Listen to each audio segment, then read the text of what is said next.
See, I told you. 0.00. That's unexpected. Imagine a car speeding straight through a bright red light, right in front of a police cruiser. The driver is swerving, fumbling her words and failing every test. She shows every classic sign of being completely drunk. But then she blows into the breathalyzer and the screen flashes a shocking number. 0.00. Within minutes, that same driver is crying in the back of a police car with handcuffs clicking around her wrists. In my 25 years working in law enforcement, these are the exact kinds of traffic stops that keep officers up at night. When a driver is clearly dangerous but has no alcohol in their system, it does not mean they are safe to be on the road. Instead, it usually means the officer has just stepped into something much more complicated and much more dangerous than a simple drunk driving case. Tonight, we are breaking down the dashcam and bodycam footage of an incident where nothing is quite what it seems, showing you exactly what happens when the legal numbers lie, but the human body cannot. It is just past 2 o'clock in the afternoon on a quiet, poorly lit stretch of a 4-lane city street. The roads are mostly empty, and the night patrol officer is cruising at a steady pace, keeping a watchful eye out for anything unusual. The dashboard camera gives us a clear view of the road ahead. Everything seems perfectly peaceful until a silver sedan suddenly enters the frame from a side street. Without slowing down even a little bit, the car blazes right through a solid red light. It does not just coast through, it speeds across the intersection like the traffic signal does not even exist. The officer reacts instantly. He hits his brakes, swings the cruiser around in a sharp U-turn, and flips on his overhead emergency lights. The loud wail of the siren pierces the quiet night air, signaling for the silver sedan to pull over immediately. Now, as an expert looking at this footage, the next few seconds tell us a massive story before the officer even steps out of his cruiser. When the police lights flash behind you, a normal, sober driver reacts almost instantly by tapping their brakes and looking for a safe spot to stop. But look closely at this sedan. The driver does not brake right away. Instead, the car continues down the road for nearly 2 blocks, drifting slowly from side to side within the lane. This delayed reaction time is the very first mathematical clue that something is seriously wrong inside that vehicle. The driver is either not paying attention at all, or her brain is processing the police siren much too slowly. When she finally decides to pull over, the driving behavior gets even worse. Instead of smoothly guiding the sedan toward the curb, she jerks the steering wheel sharply to the right.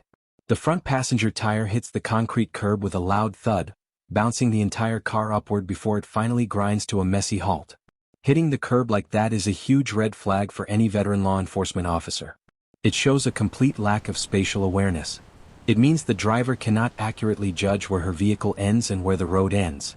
She stops at an awkward, crooked angle, leaving the back end of her sedan sticking slightly out into the active traffic lane.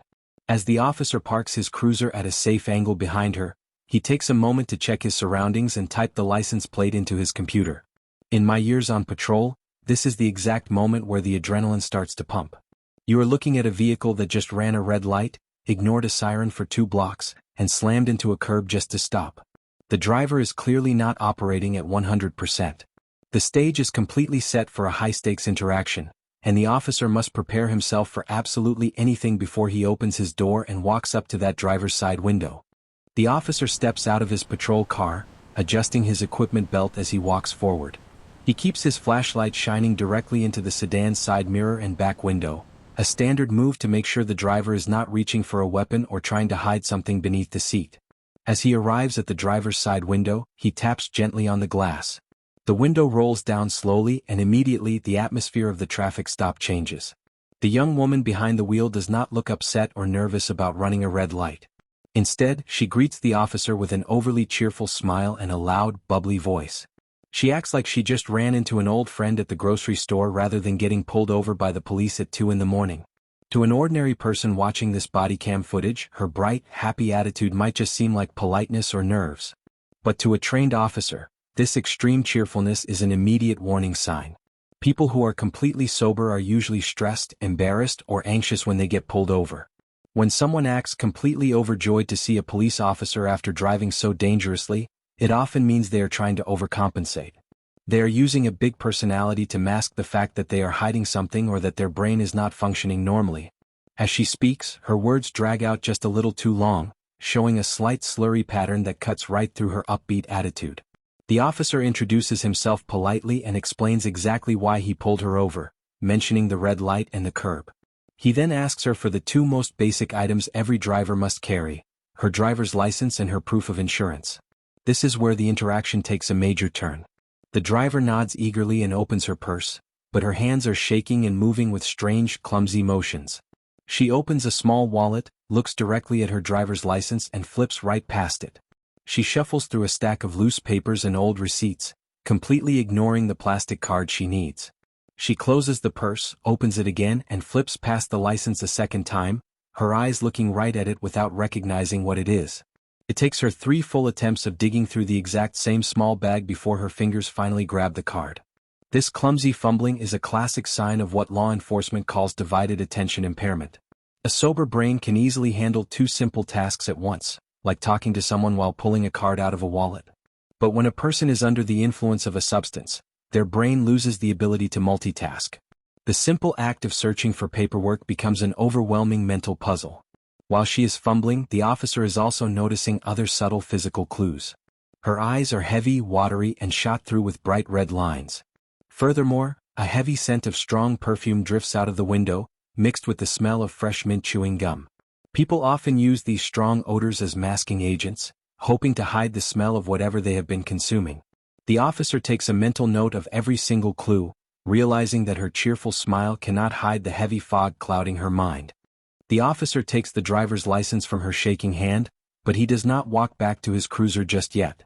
He stands close to the door, noticing a strange, sweet smell mixing with the heavy perfume and mint gum coming from inside the cabin.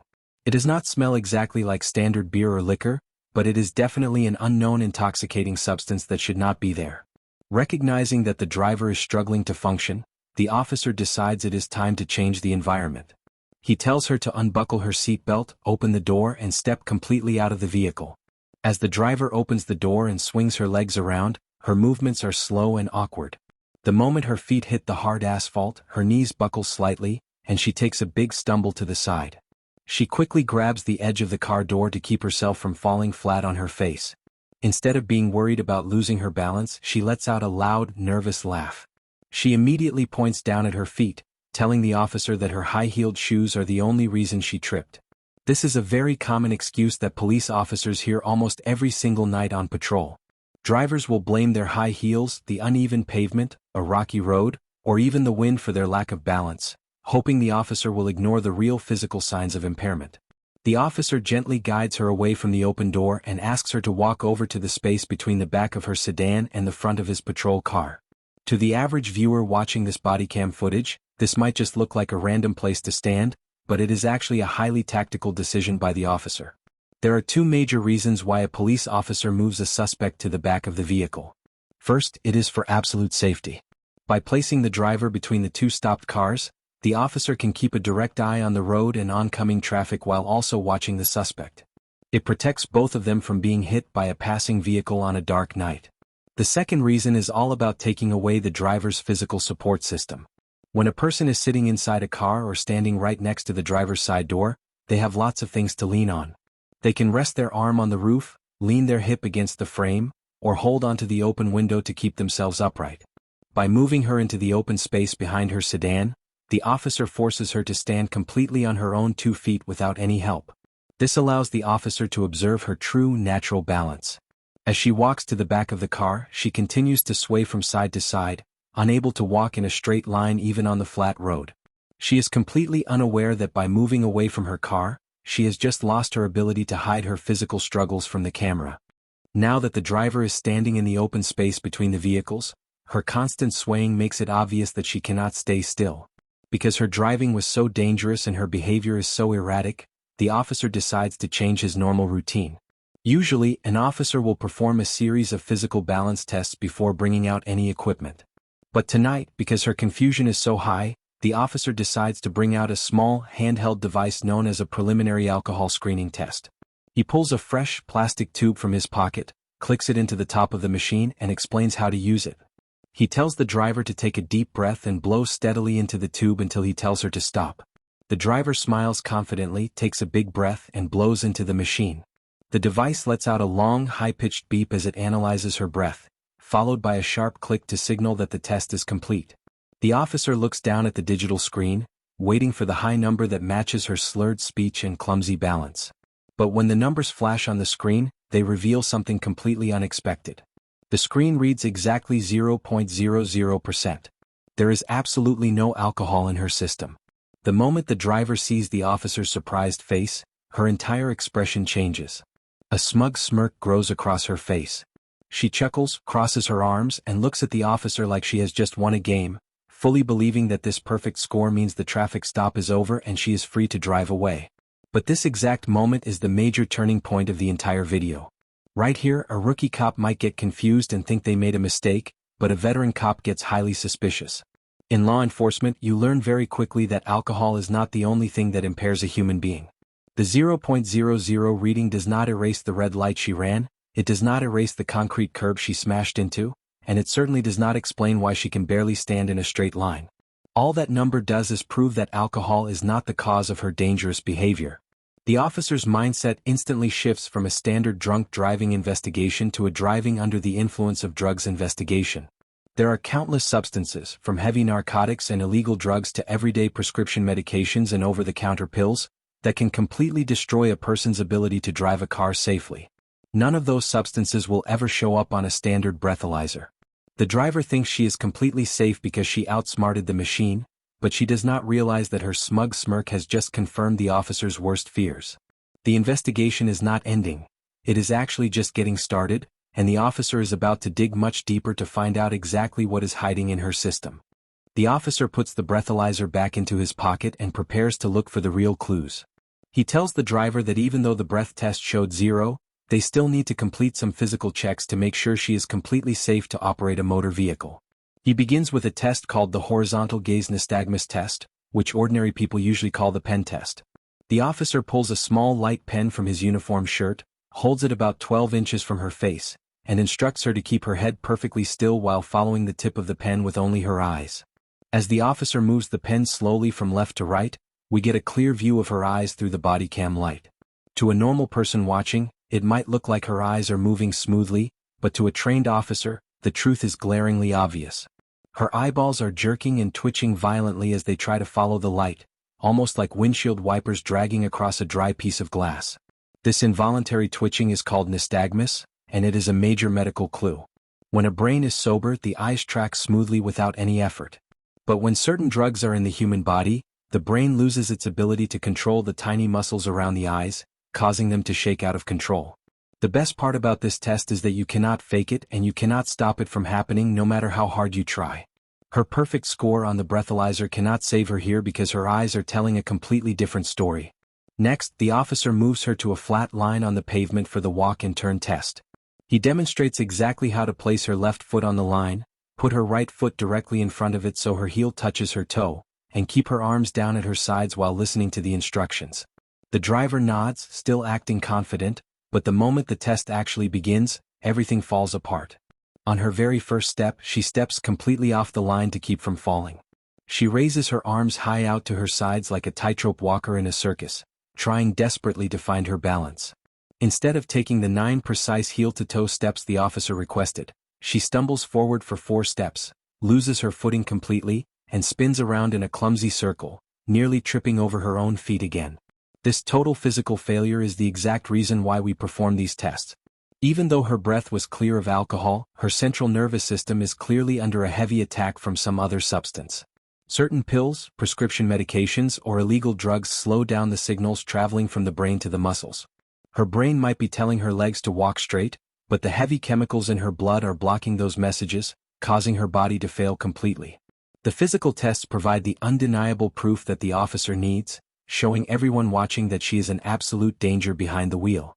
The officer watches her stumble and spin around, and he decides he has seen more than enough.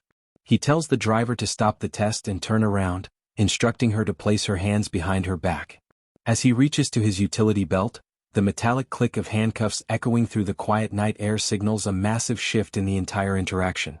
The driver's confident attitude vanishes in an instant. The smug smirk completely disappears from her face, replaced by a look of sheer panic. She jerks her arms forward, trying to pull away from the officer's grip, and her voice rises to a loud, frantic scream. She starts demanding to know why she is being treated like a criminal when she already proved to him that she blew a perfect 0 on the breathalyzer test. As an expert reviewing this exact moment, the officer's decision to make an arrest here is 100% correct and completely justified. Many people watching think that a police officer cannot arrest someone for driving under the influence unless they have a high number on a machine, but that is simply not true. Under the law, the threshold changes from suspicious behavior to probable cause for arrest based on the total picture of impairment. Probable cause means that a reasonable officer, looking at all the evidence, believes a crime has been committed. In this specific case, the officer has a mountain of evidence. He has the initial traffic violation of running a red light, the physical crash into the concrete curb, the clumsy fumbling for her license, her slurred speech, the violent shaking of her eyes during the pen test, and her complete inability to walk 4 steps in a straight line without almost falling over.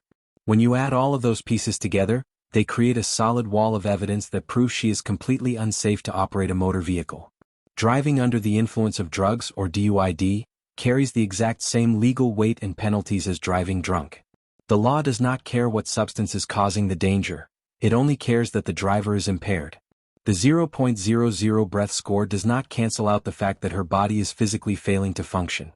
As the officer clicks the handcuffs tightly around her wrists, the driver becomes even more combative.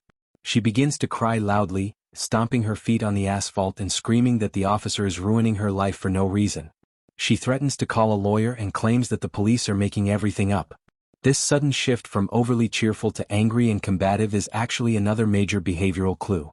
Sudden mood swings are very common when a person is under the influence of heavy chemicals or narcotics. Her brain is struggling to process the reality of the situation, causing her to lash out. The officer remains perfectly calm and professional, guiding her gently but firmly toward the back seat of his patrol car, knowing that the camera has captured every single bit of proof needed for court. The heavy metal door of the patrol car clicks shut, locking the driver safely inside the back seat. While she continues to cry and scream against the plastic partition, the officer drives her directly to the county jail for the final and most important part of the investigation. Because she blew a 0 on the breathalyzer but failed every single physical test, the officer applies for a mandatory chemical blood draw. The driver tries to refuse, but under the state's implied consent laws, anyone who gets a driver's license automatically agrees to give a chemical sample if an officer has probable cause to believe they are driving under the influence. A medical professional enters the booking room, cleans her arm and draws several vials of blood, which are carefully sealed in a plastic bag and sent directly to the state crime laboratory for a full toxicological panel. It takes several weeks for the laboratory scientists to process the blood sample, but when the official chemical report finally comes back, it reveals the shocking twist that explains everything. The lab panel shows that the driver had absolutely no alcohol or illegal street narcotics in her system. Instead, her blood was completely loaded with a massive, dangerous dose of 2 different prescription medications. The report revealed high levels of a heavy sedative used for anxiety, mixed with a powerful muscle relaxer. Both of these medications carry strict warning labels right on the bottle, explicitly telling patients not to operate heavy machinery or drive a motor vehicle while taking them. When these 2 prescription drugs are taken together, they multiply each other's effects, creating a dangerous chemical cocktail that completely shuts down a person's coordination, slows their reaction times and causes their eyes to shake violently. The driver truly believed that because her doctor gave her the pills, she was perfectly legal to drive. But the law is very clear on this point. A legal prescription is not a free pass to drive while impaired. Months later, with the undeniable chemical panel and the crystal clear body cam footage sitting on the prosecutor's desk, the driver's defense attorney realized they had absolutely no chance of winning a trial. The young woman agreed to a plea deal in court, pleading guilty to a criminal charge of driving under the influence of drugs, along with a citation for failing to stop at a red traffic signal. The judge did not take her actions lightly, noting how incredibly lucky she was that she did not crash into another vehicle and kill an innocent person. The judge sentenced her to 12 full months of supervised probation, during which she must submit to random drug testing at any time. Her driver's license was completely suspended for a full year, meaning she cannot touch a steering wheel. On top of losing her freedom to drive, she was ordered to complete 40 hours of community service and pay over $3,000 in court fines, legal fees and mandatory drug education classes. Her mugshot remains a permanent part of the public record, showing a sad, costly lesson that began with a simple red light. The lesson we can all take away from this specific traffic stop is incredibly simple. True impairment does not care about a breathalyzer reading. A machine can only look for one specific substance, but a dangerous driver can be under the influence of many different things. Keeping our streets safe relies entirely on brave officers who are willing to look past the simple numbers on a screen, trust their professional training, and pay close attention to the real physical clues right in front of them. If that officer had just accepted the 0.00 reading and let her go, this young woman would have driven right back out onto the dark roads, putting countless innocent lives at risk. It takes patience, sharp eyes, and true dedication to dig deeper and find the hidden truth behind a dangerous situation, ensuring that justice is served and the community remains safe. If you want to see exactly how real police investigations unfold from an insider's perspective, make sure to hit that subscribe button right now and turn on your notifications. When you subscribe to the channel, it directly helps us keep producing these deep dives, breaking down the most intense body cam and dashcam footage with expert commentary you cannot find anywhere else. We love sharing these real-life legal stories and traffic stops with you, and your incredible support allows us to keep analyzing the important details that regular viewers often miss during a hectic incident. I really want to hear what you think about tonight's video, so please let me know down in the comments below. At what exact point during the traffic stop did you realize that she was not just a bad driver, but was actually dealing with a serious chemical impairment? Was it when she blazed through the red light, when she hit the concrete curb, or when she started fumbling with her wallet? Thank you so much for watching tonight's episode. Make sure to stay alert and safe out there on the roads, and I will definitely catch you on the very next watch.